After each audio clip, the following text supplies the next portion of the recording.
Hello everyone and welcome to Four Idiots Talk. You'll notice that it isn't our faces today. You're going to have pretty pictures instead. Yeah, we had a little bit of technical difficulties with the video, so we've decided to do the podcast style instead. So unfortunately, two of our idiots are away somewhere, aren't they? In bed. Yeah, probably in bed. This is currently being recorded at like midnight, so... Yeah, so this is Kevin and Dan here. Hi. For you. Hi. So today, obviously in our last video, we looked back at WrestleMania 33. And tonight we're going to be looking at Raw and the events of last night's Raw. So... Yeah, it's... it was quite exciting for me. I mean, for you, it was your first Raw. Well, this week... It was your first Raw after WrestleMania, wasn't it? Well, not just Raw after Mania. I've never seen a live Raw or SmackDown. Wow. I've seen the highlights and everything afterwards, but never actually physically live. So for me, that was very, very exciting. Oh, and I got to share it with you. Yeah. You brother cakes. Right, well, I mean, let's get cracking. And obviously it opened with the crowd chanting for Taker, chanting "Thank you, Taker," and it gradually got into "Fuck you, Roman." Yeah, it got very hostile, didn't it? It did. I mean, they were chanting for a good 2 or 3 minutes, and then it gradually got into the "Let's abuse Roman" for a bit. I mean, he must have been about 10 minutes, probably there in the centre. They just would not let him talk. No. So his music played, and he came out to probably the biggest heat I think I've ever heard for a long time, and. Yeah, you're right. He was there for about 10-15 minutes, and there was a moment where he went, "I've got them in the palm of my hand." So you knew, what was going on. And he uttered 5 words: "This is my yard now." And that was it. So from like 15 minutes of just getting absolutely hammered to pieces, he had 5 words and left. It was all that was needed. Yeah. It was to the point, short and sweet, and the audience were able to get their reaction. They got their reaction. Yeah, he said his piece, and that was it, and that was what was needed. I'd agree with that. I think straight after WrestleMania, obviously with the retirement of Taker, I think they haven't really teased Roman going heel yet. And I think Corey Graves was an absolute twat for going, well, sometimes they boo for the people that should be cheered and they cheer for the people that should be booed. It's like, no. Because he was talking about it all being that it was like non-traditional. It's a crazy crowd, but actually, no, we all want to boo Roman. So let's boo Roman in peace. That would be nice. And that was the beginning of Raw. It was everything that was needed. Yeah. And then following that, the Hardys against the club. Of course, they had to have their rematch. Yeah, obviously the club, invoked their rematch clause straight away. Yeah, and it was.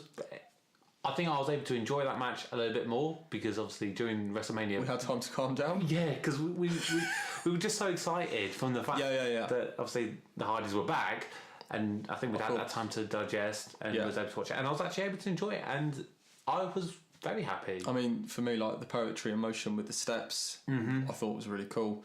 Seeing the Swanton Bomb in the middle of the ring was really quite cool, and just to see like the Hardys in the ring in like in a traditional match, I think was quite cool because in a ladder match you've got big spots, but actually to kind of actually show that these guys have still got it and they can still wrestle, and still haven't really revealed what's going on with Matt. And whether or not if we've got Broken Matt Hardy and Brother Nero, or it's kind of back to Team Extreme. I think time will tell with that. I think the crowd are very vocal in what they want, and I think it's very clear to see that they want Broken Matt. Obviously, I know you really want to see them split up, don't you?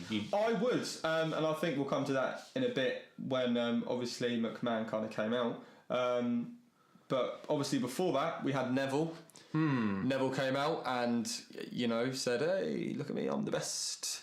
Now I'm for me, king of the cruiserweights." And, obviously referred to Austin Aries, and then Mustafa Ali came out. So at that point, I'd never seen him before, so I didn't really know what to expect. And I have to admit,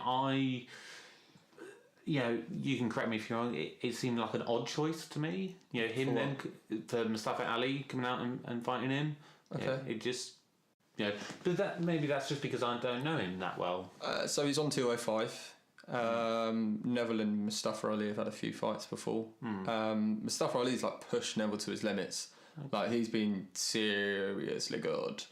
Because I didn't feel it that way. Whether or not that was a call out, or whether or not it was a scheduled match, I think it was a scheduled match. Because I think Mustafa Ali like interrupted Neville's like big speech because obviously he had his coronation on Tuesday. So obviously we've got that to still watch. But yeah, it was a good match. Again, really kind of cool moments. I think Mustafa Ali really showed what he can do, especially in front of a Raw after WrestleMania crowd when probably viewing is probably at its peak for a bit. Yeah, but the problem was it wasn't at its peak though as well because you had Beach Ball Mania. Oh, and that frustrated a lot of people. This is why we're not allowed to have nice things as wrestling fans because you've got knobheads that ruin the fun for everyone. Yeah, and that I have to admit, I did get a bit distracted by seeing the beach balls in the crowd. I mean, you ended up looking on Twitter for videos, didn't you? I did, actually. Which then took away from the match, and I was sat there and watching the match, and actually it was a very good match, and whenever kind of the cruiserweights get involved, it's going to be technically really good, and it's just a shame that kind of Beach Ball Mania took over for a bit, and the fact that Chris Jericho then like encouraged that, it was a bit like, no, come on Chris, let's not do that. Obviously that match finished. Neville won. Yeah. Shock. And then it pulled to... No, it didn't. It pulled to a limo. Oh, yeah, of course. The limo pulled up. Yeah. And who comes out?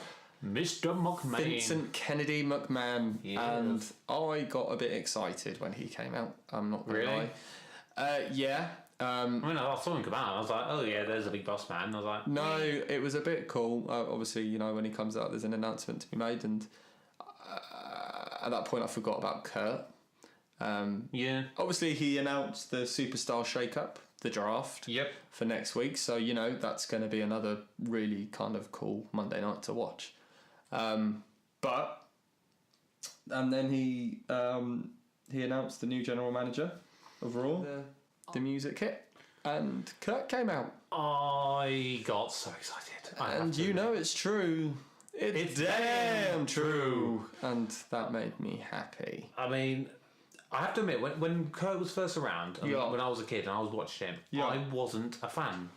No? I don't know what it was. There was something about him that maybe it was because it was around the time that you had like The Rock and Austin and Taker.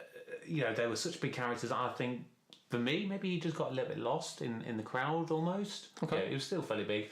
And maybe that's why I didn't have as fond memories of it. But when he came out, and for me it's been so long since I've really probably seen him, and the music started playing and get the "You Suck" chants, it did bring back those fuzzy feelings. I think also the fact that he's still got that comedic touch, and obviously that showed with the skits, especially with Enzo Amore. Yeah, that's not how you spell soft. The McMahon making too big announcement, the Superstar Shake-Up, and Kurt Angle being a GM is big. Exciting. Which of course Shake-Up is code. And also, that was the first hour of Raw, and it was a strong hour, I think. I agree. With Roman, and then the Hardys, and then Neville and Mustafa's big match, and then obviously McMahon coming out. That I think that was a solid hour. And then obviously we kicked off then the New Day coming out and making an open invitational match, challenging anyone. Yep. And the Revival are now on Raw. They have made their Raw debut. Yep. And you have no idea who they are. No, I literally had no idea. Nope. And I'm very glad they won because personally I can't stand the New Day. No, you don't, do you? I really don't like them. Not a big fan of them. I can understand why some people might like them, but to me they're just irritating. Okay. If they shut their mouths, just do the wrestling, I think I'll be alright with it. Yeah, but you need a gimmick, and obviously, the gimmick is part of what they are, and it makes the New Day the New Day. Yeah, I know. It's a New Day. Yes, it is. But it just, I think there's having a gimmick, and then I think there's taking it a bit too far. And to me, it goes a little bit too far. Yeah. Okay, that's fair. But obviously, the Revival won. That was quite cool. And then we had Bailey, Sasha and Dana Brooke versus Emma, not Emelina anymore, Emma. Yep. Charlotte Flair and Nia Jax. And that one, I think... And that's when Beach Ball Mania ran wild again. I think, for me, I was surprised because there wasn't a bit of a fallout with Sasha, and I really was thinking. You kept saying all week. Oh, I want a Sasha Hill turn. Yeah, you kept saying that all week, and you were convinced it was going to happen in the Mania match. Oh, I wasn't convinced. I just wanted it to happen. Yeah. I was being selfish. I personally thought that it would most likely happen on the After Mania. Yeah. On Raw. Yeah. But the surprising one was actually the match itself was pretty. A nothing match, really. Nothing really happened on note. It was more the follow-up after the match when Nia Jax and Charlotte squared off against each other. So maybe there's going to be a little bit of a feud there between them, even more so than usual. Yeah, I mean... I just think the Raw's women, and I just think the woman overall, obviously we had the Diva Revolution, and they're being referred to as superstars, and I think that's fantastic. And WrestleMania 32 with the debut of the new Women's Championship, and I thought that was all great, but... It was a strong year, and now it's kind of petering I just off. think they're just getting lost. I don't think anyone knows I think a Sasha Hill turn would be good, and I feel that they're just dragging it out now to the point of no one knows what to do with the women at the moment, and they're just being chucked into matches for the sake of being chucked into matches, and it's lost. But it was all right.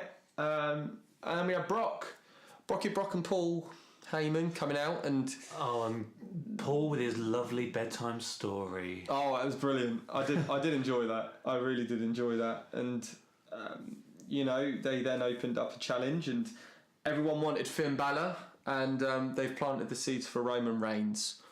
Yeah, thoughts on that? I was saying that right from the beginning. That I thought that what they would probably do is set up the feud between Brock and Roman, leading up.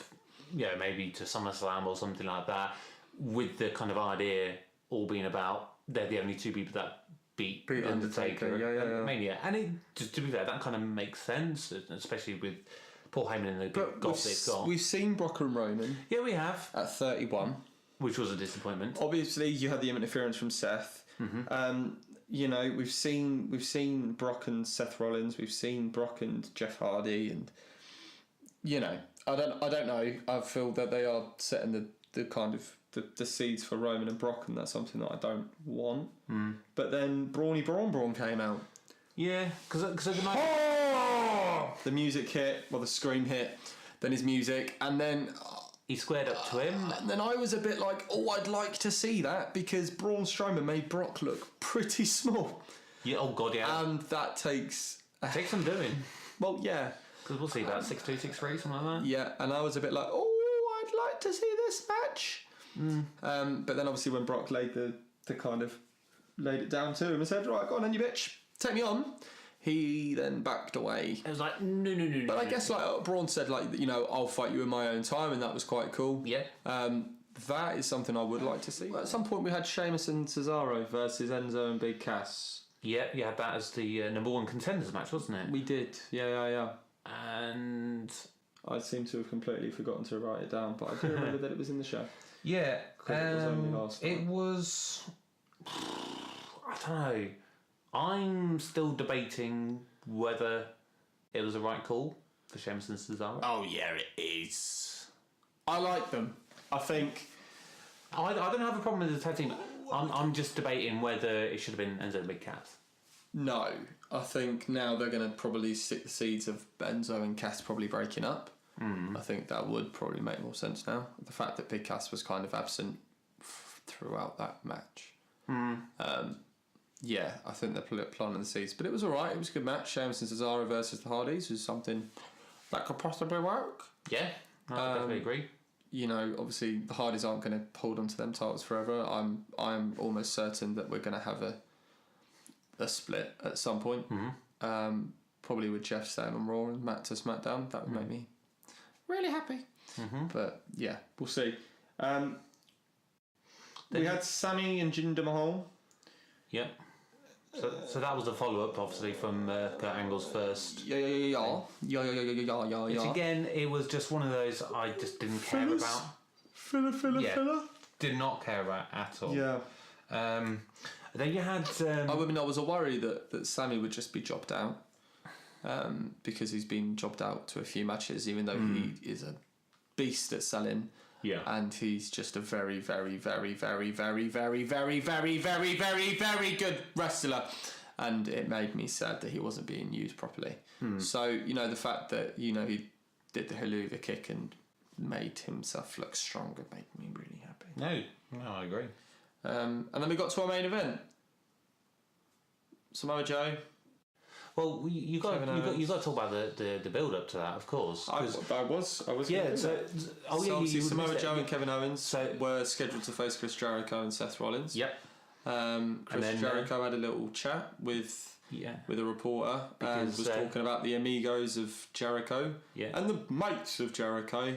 And Kevin Owens' finger made the list. Kept the tip. Oh, sorry, the tip of his finger. Of the finger made the list, not the finger. Yeah, sorry, tip. The tip of the finger. Kevin Owens' tip of the finger. He's on the list. And then he was completely assaulted. He was. And it was, of course, it was a complete setup for the big ending. Yeah.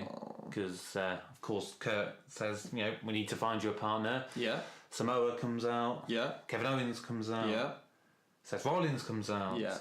And we all knew it was coming. He's back. Finn Balor's back on Raw! Hooray! And his partner is the man that put him out of action. I definitely found that a bit bizarre. Very odd. Very, very, very odd.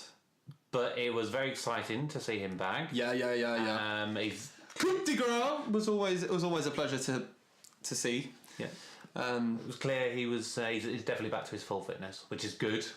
Yeah. And I really want to see him get back his title. Amen. He is the first ever Universal Champion. Calm down. He didn't lose the championship. He had to vacate it. Same as Naomi on SmackDown. And I would love to see him regain his title.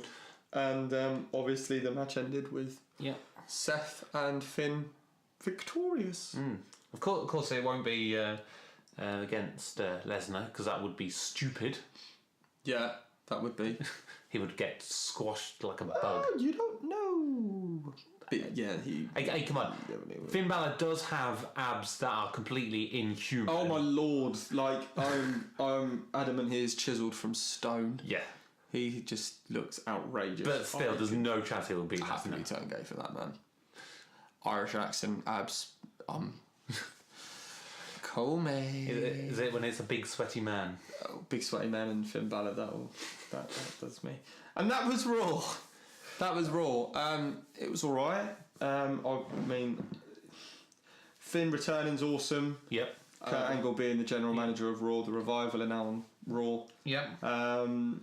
Yeah, fairly strong. I mean, I've seen better Raws after Mania. This is your first one, so you haven't got anything to base it off. But strong. Obviously, tomorrow is SmackDown, and we've got the first. It's the first ever live broadcast of SmackDown. I'm very excited about that. Yeah.